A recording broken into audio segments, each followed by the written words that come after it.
Located at the foot of the mighty Mont Blanc, Courmayeur is a small and charming Italian alpine town. Being a regional skiing and mountaineering hub, it's pretty much an Italian version of Chamonix.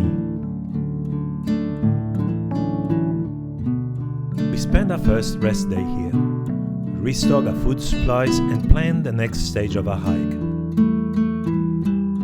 Refreshed and rested, we set out super early, leaving Courmayeur while it's still dark.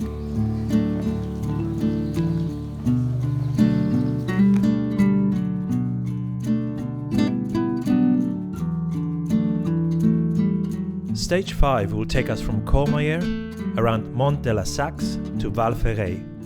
Today's profile shows a steep incline followed by a fairly flat section and a short descent down to our campsite.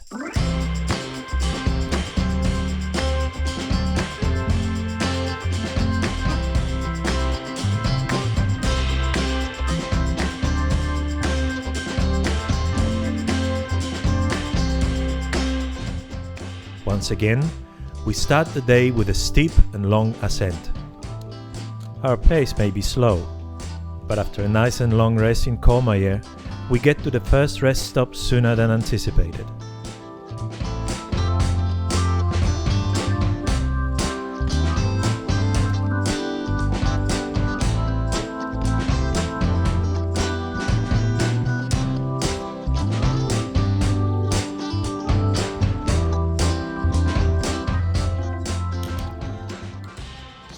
Came up over that saddle through there, through those mountains, came down.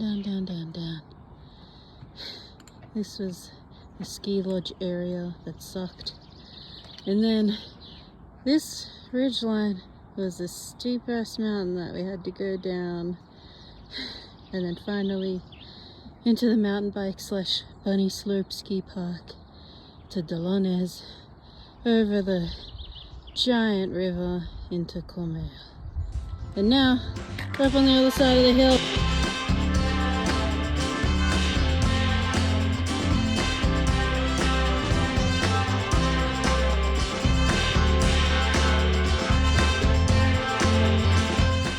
After a short lunch break at Refugio Bertoni, we push on.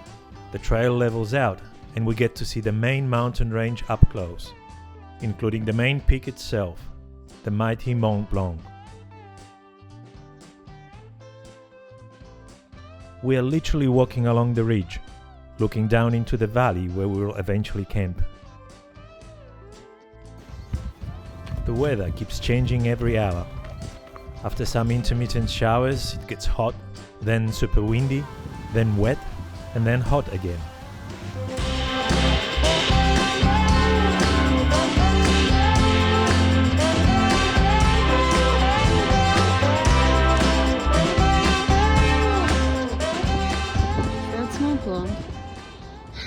And all the way down there you see a tiny hole.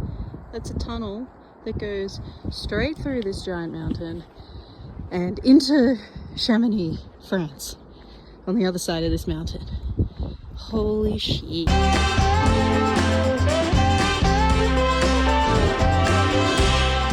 After another break, this time at Refugio Benati, we start a descent into the valley.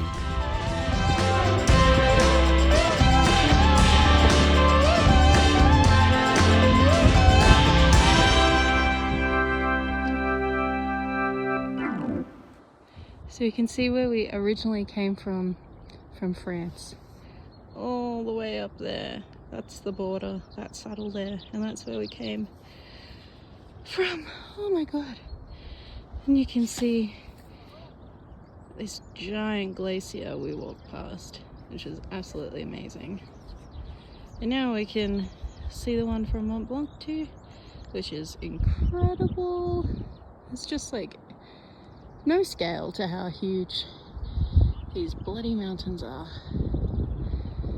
Golly goodness. They just keep going and it is the best thing ever.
long and winding descent as we traverse on the side of Mont Chapieux and Bonhome.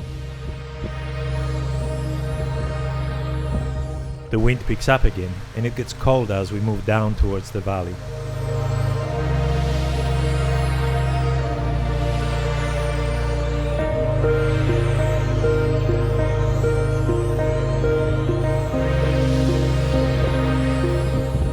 The skies turn grey, but fortunately we are able to make camp before it starts raining again. The rain will continue overnight and make for a very cold and wet morning.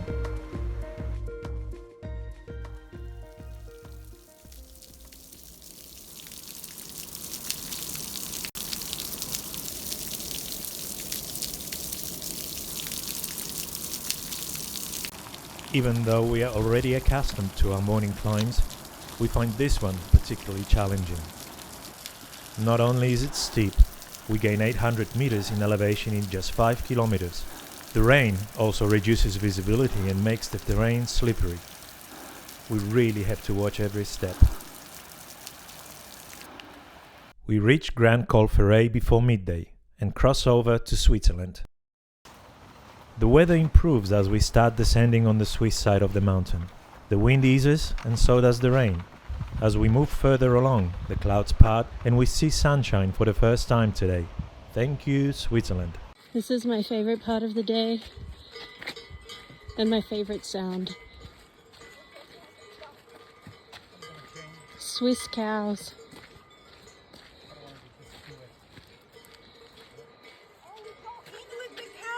We go in with the cows? Oh my god, let's get in. You guys go.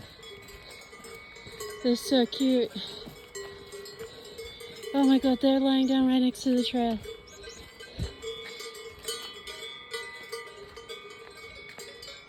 They're so big and so cute.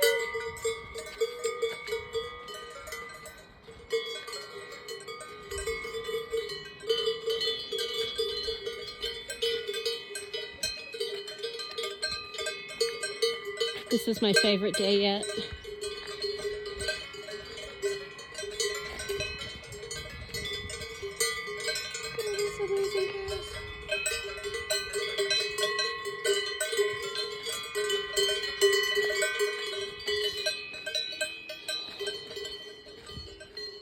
Bonjour.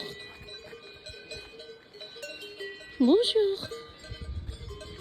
Oh, you're so beautiful. You are. Oh my goodness.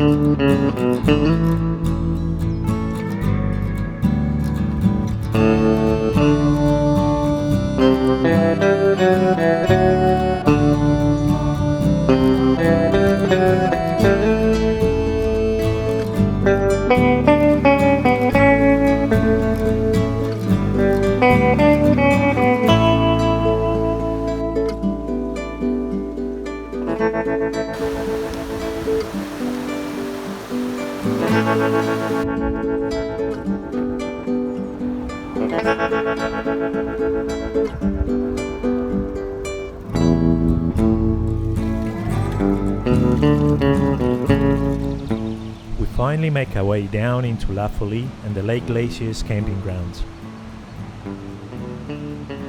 We dry our wet weather gear and go to sleep surrounded by the Swiss Alps.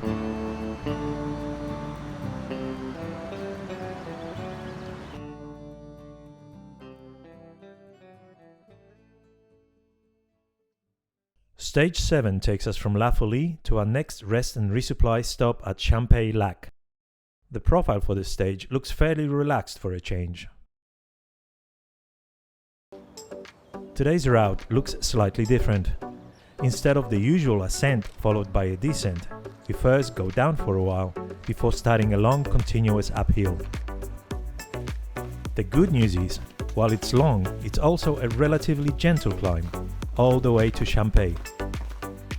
Relatively, that's the key word here.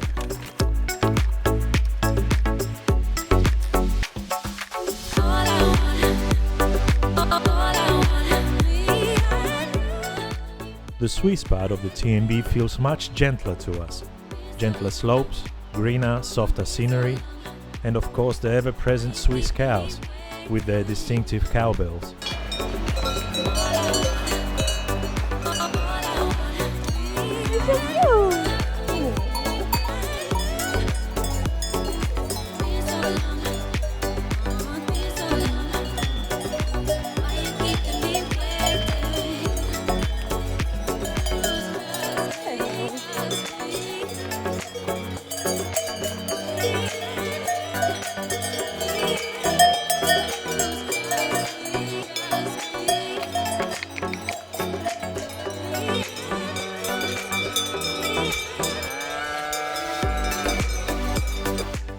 We keep passing those gorgeous Swiss alpine villages, with buildings that date back to the early 20th century or even earlier.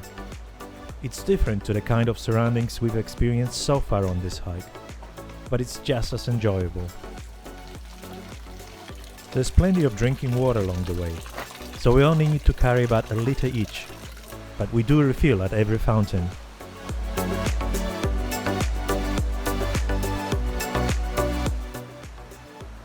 After passing Bras de Fort, we begin our final ascent to Champex.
Stage 8 takes us from our rest and resupply stop at Champex to Trient. Today's profile shows a usual uphill and downhill that we've come to expect on this trip. Once again we start early, with the aim of getting to Col Bovin before midday. It's a 680 meter climb, but we managed to get there ahead of time, thanks partly to our legs getting some rest yesterday, and partly thanks to a cool change, which really does make hiking so much easier.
pace continues to be good all day, and we get to Côte de la Fauclaz a couple of hours earlier than planned. The view from the top is magnificent, so we stop and decide to take a short break to rest and take it all in.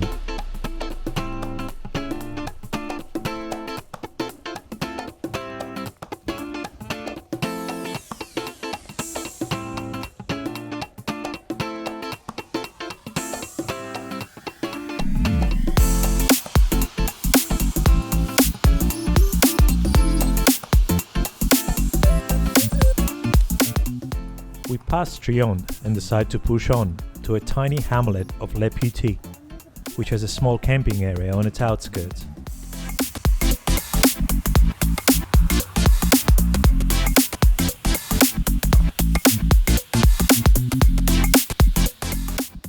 We are the first ones to arrive, and just as well, because by the time the sun sets, the area is filled with people and tents.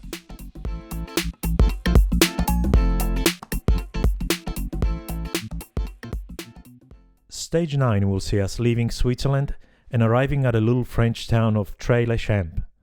But first, we have to climb Col de la Baume. At midday yesterday, we were at Col de la Fauclaz, which you can see is just this little tiny restaurant up there, like a pie in the sky thing for motorcyclists and regular cyclists and car enthusiasts and anyone who wants a nice, windy, fun drive up a mountain. And then we dropped 200 meters under this valley floor into the hamlet of La Peuty, or Trient. And now we're climbing up this big ass mountain. I still got a lot to do. It's still just switchbacks, so yay! I don't know how much we've climbed, but I guess it's definitely over 200 meters, seeing as I can see over the top of Fauclaz, so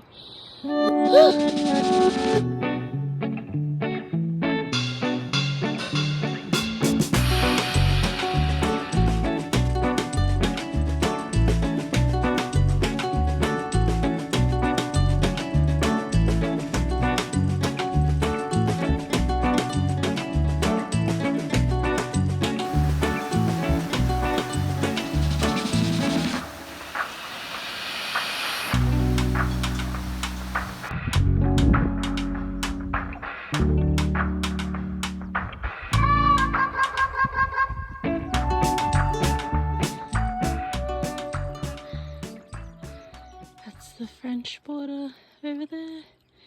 Woohoo! There's our views. 7:30 a.m. Whew.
After crossing the border, we are once again in France. The switchbacks on the French side take us down the side of the mountain and into the town of Mont Blanc.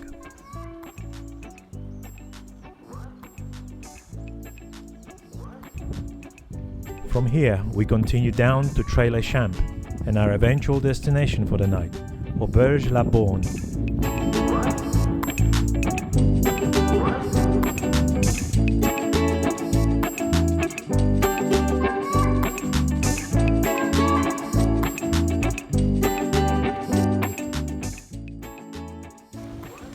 We go to bed early, hoping to get a good night's sleep before the next day's ladder section.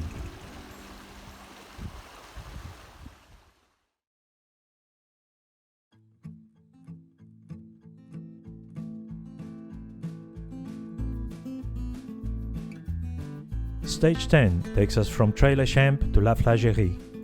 At just 8.5 kilometers, today is a relatively short day, but it does include a challenging ladder section.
The morning is cold and super foggy.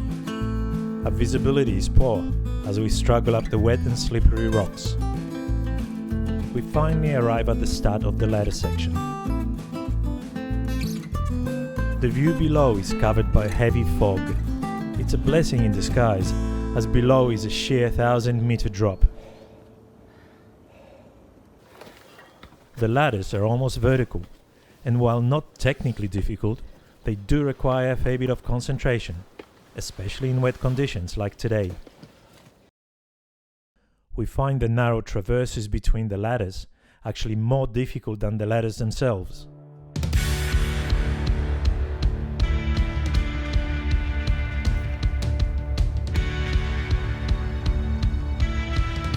Go, Shannon.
Change on the left.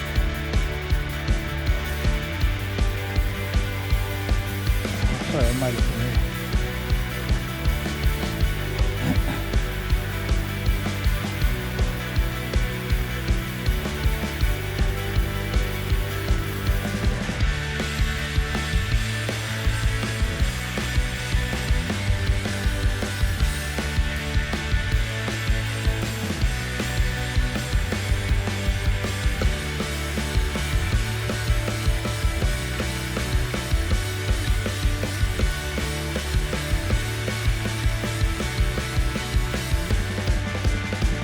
There are 9 sets of ladders at the first stage, plus another 2 a bit further up. We complete the ladder section, only to find out the trail still keeps on climbing. And just when we thought we were done, there's still more. We gotta get up this rock face. You can see the ladders up there, and there's like a little ladder traverse thingo, and then maybe another one up the rest of it. So foggy.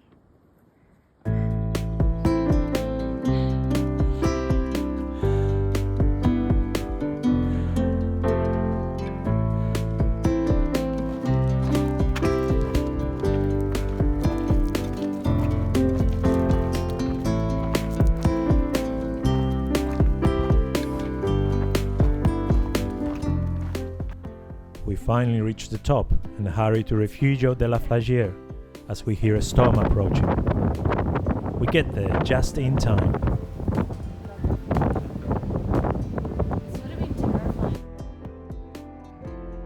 After the storm passes, we are rewarded with a spectacular alpine sunset.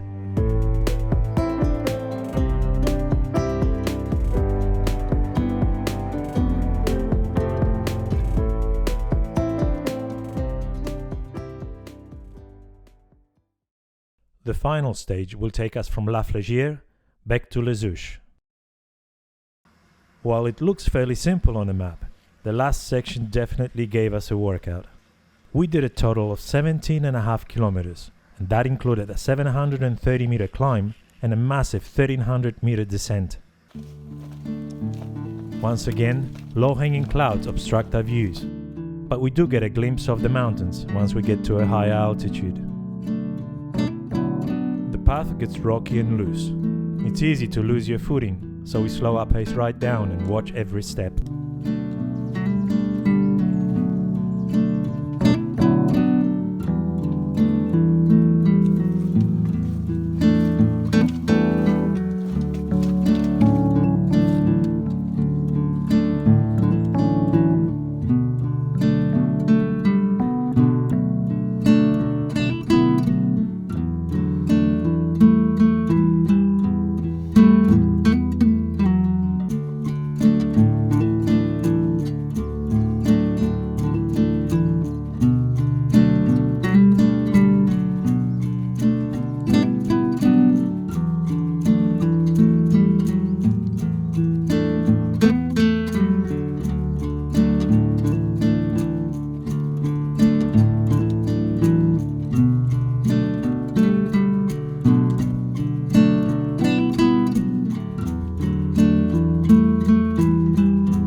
We reached the highest point of our day, Mont Blanc, well before midday.